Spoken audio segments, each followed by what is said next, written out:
নমস্কার friends, homeopathic Bangla চ্যানেলে সবাইকে স্বাগত জানাই।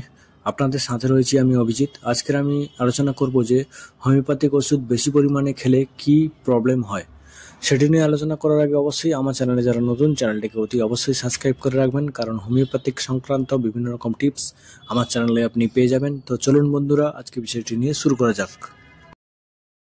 বন্ধুরা, আমাদের দেশে অনেক রকম বন্ধুরা রয়েছেন, যে সমস্ত বন্ধুরা অনেক দিন ধরে এলোপ্যাথিক চিকিৎসা করছেন। তো সে সমস্ত বন্ধুদের একটা পুরানো প্রবলেম ছাড়তেই চাইছে না। উনি এলোপ্যাথিক ওষুধ খাচ্ছেন, অথচ কিছুটা সময় স্বস্তি পাওয়ার পরে আবার সেই ওষুধটা ঘুরে ফিরে আসছে। আপনার যে প্রবলেমটা যেটা হচ্ছে মেন হয়ে থাকে, গ্যাস অ্যাসিডের প্রবলেমটা, যেটা হচ্ছে ঘুরে ফিরেই আসতে থাকে। প্রত্যেকটা মানুষের এই প্রবলেমটা হতে থাকে। তো হোমিওপ্যাথিক ওষুধের উপর নির্ভর হলে কিন্তু এটা একটু কমে যায়। হোমিওপ্যাথিক ওষুধ কিন্তু আপনি রেগুলার ব্যবহার করতে পারেন, এর সাইড এফেক্ট কিন্তু থাকে না এত। এলোপ্যাথিক ওষুধ যতটা সাইড এফেক্ট করে, হোমিওপ্যাথিক ওষুধ এলোপ্যাথিকের তুলনায় বহুত কম, না বললেই চলে, নার বরাবর থাকে। তো বন্ধুরা, আজ থেকেই শুরু করে দিন হোমিওপ্যাথিক ওষুধ ব্যবহার করা। হোমিওপ্যাথিক ওষুধ বাড়িতে বাচ্চা থেকে বুড়ো অবধি সবাই ব্যবহার করতে পারেন, আপনাদের কোনো সমস্যা হবে না। বাচ্চাদের জন্য ডোজ আলাদা প্যাকেটের গায়ে লেখা থাকে, হোমিওপ্যাথিক ওষুধ কেনার সময় দেখে নেবেন, অথবা আপনি ওষুধ দোকানদারকে জিজ্ঞেস করলেও বলে দেবেন, ডাক্তারবাবুও বলে দেবেন কতটা ডোজ নেওয়া উচিত।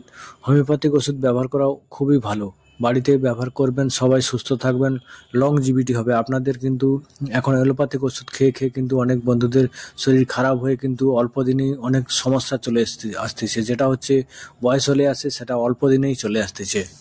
তো অনেক বন্ধুরা রয়েছেন আমাদের দেশে, বিভিন্ন রকম মানুষ রয়েছেন, যে সমস্ত মানুষেরা ঠিকমতো জানেন না পড়ালেখা, অথবা উনি সেরকম কোনো ইনফরমেশন নেন না। সে সমস্ত বন্ধুরা কিন্তু ওষুধ কিন্তু মানে কম বেশি খেয়ে ফেলেন।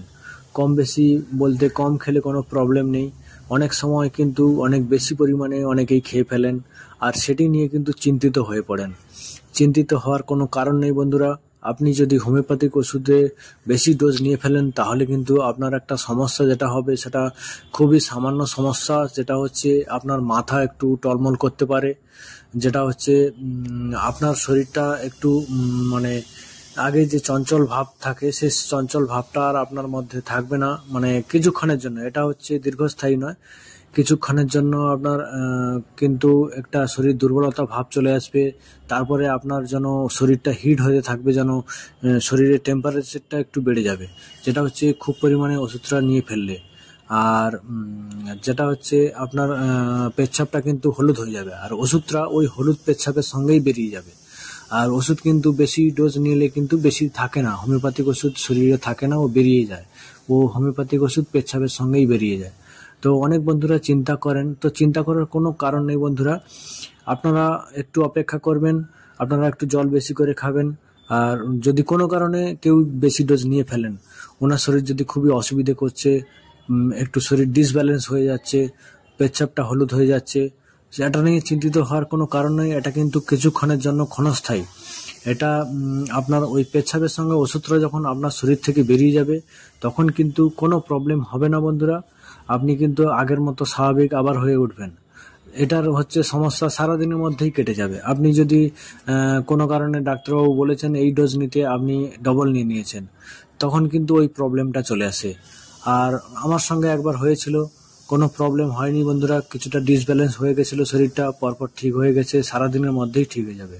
আশা করি বন্ধুরা ভিডিওটি বুঝতে পেরেছেন। চ্যানেলটিকে অতি অবশ্যই সাবস্ক্রাইব